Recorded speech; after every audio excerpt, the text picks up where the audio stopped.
No one has better described his condition at this time than the orderly officer. All his strength seemed to have passed from his body to his head.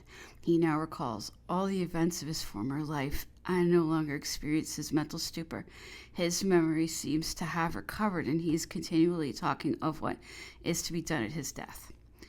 The will he had just drawn up, written twice in its entirety in his own hand, with the exception of estimates drawn up and written by Masson, a result of profound meditation, and the most serious accomplishment of his captivity, proved upon an analysis of its provisions to be a most amazing resume of his life, of his infancy and youth, of the men he loved, those he appraised, those he pitied and immortalized, because they were sacrificed for his cause and persecuted for having served him.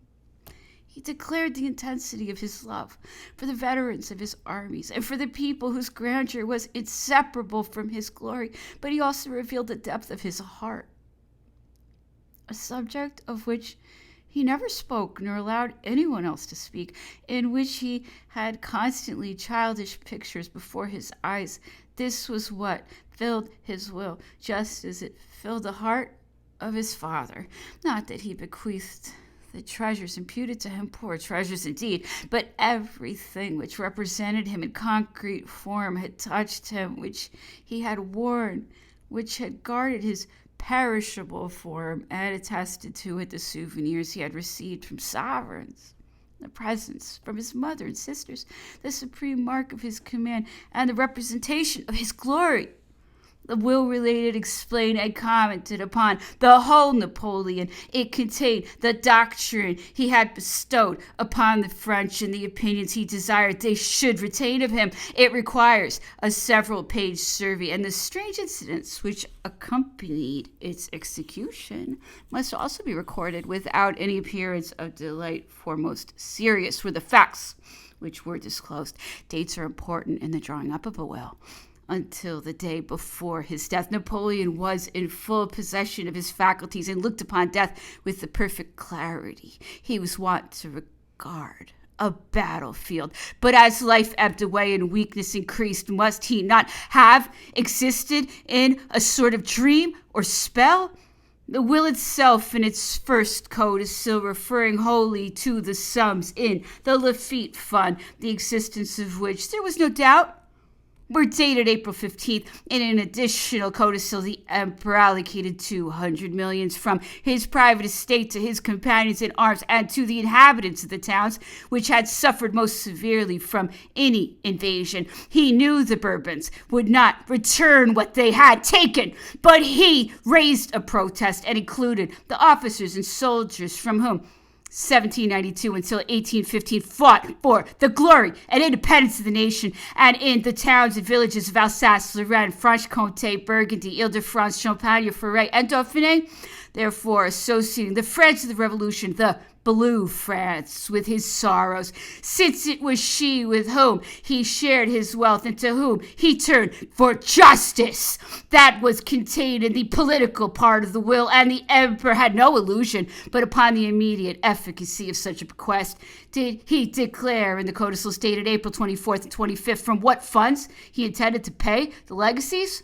From capital which he actually did possess, and which he was fairly sure to be able to distribute, he passed on to much less tangible estate, irrecoverable claims, the recovery of old gifts, and former liberality, and IOUs. But with regard to that which he wanted to leave to his faithful followers, he knew himself to be so poor that he was obliged, at least in imagination, to exaggerate that miserable pittance intended for them, which he believed constituted his fortune, and of which half was known to have been stolen from him.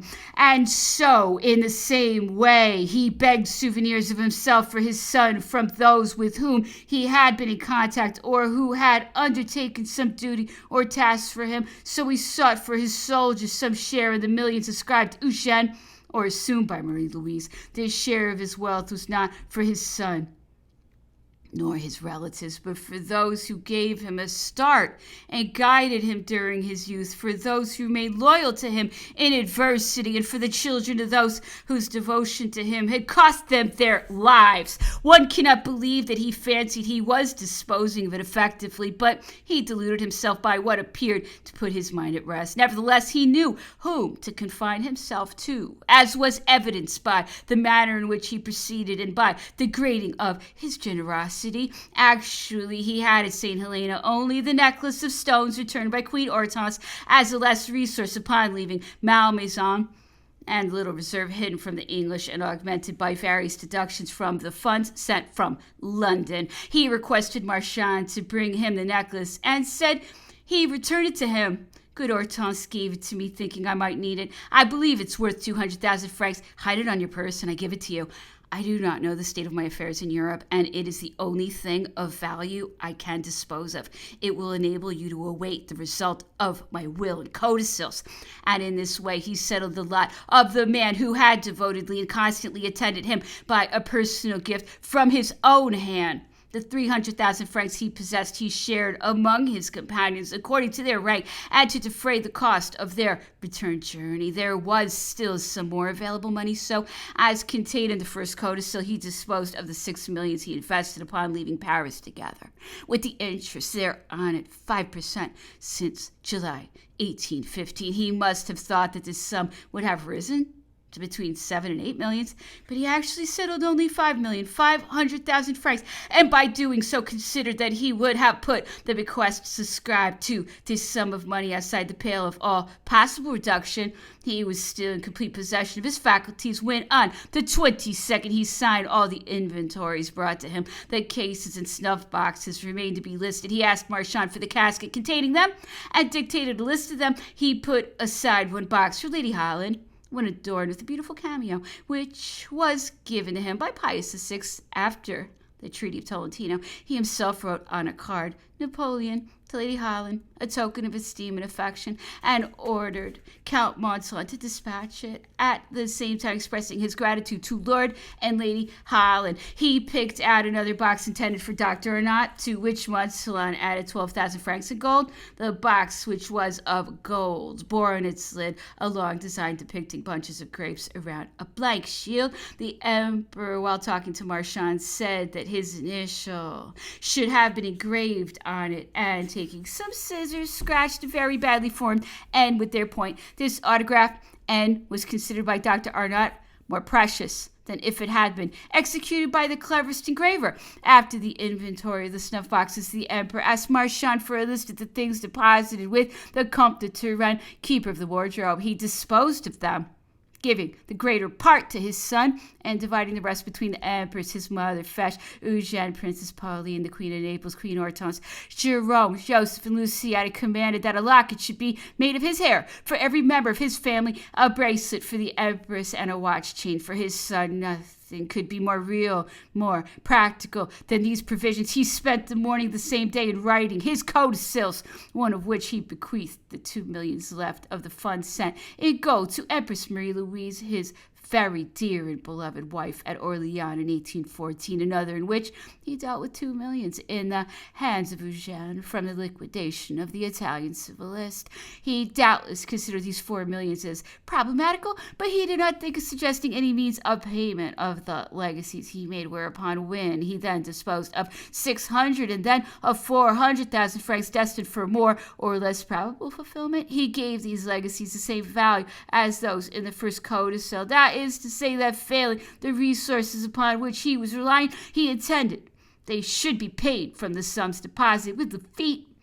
But was this Lafitte capital sufficient to discharge legacies amounting to 6,810,000 francs? He was so doubtful of it that he reduced his debit of 225,000 francs on one account and an allowance of 20,000 francs on another.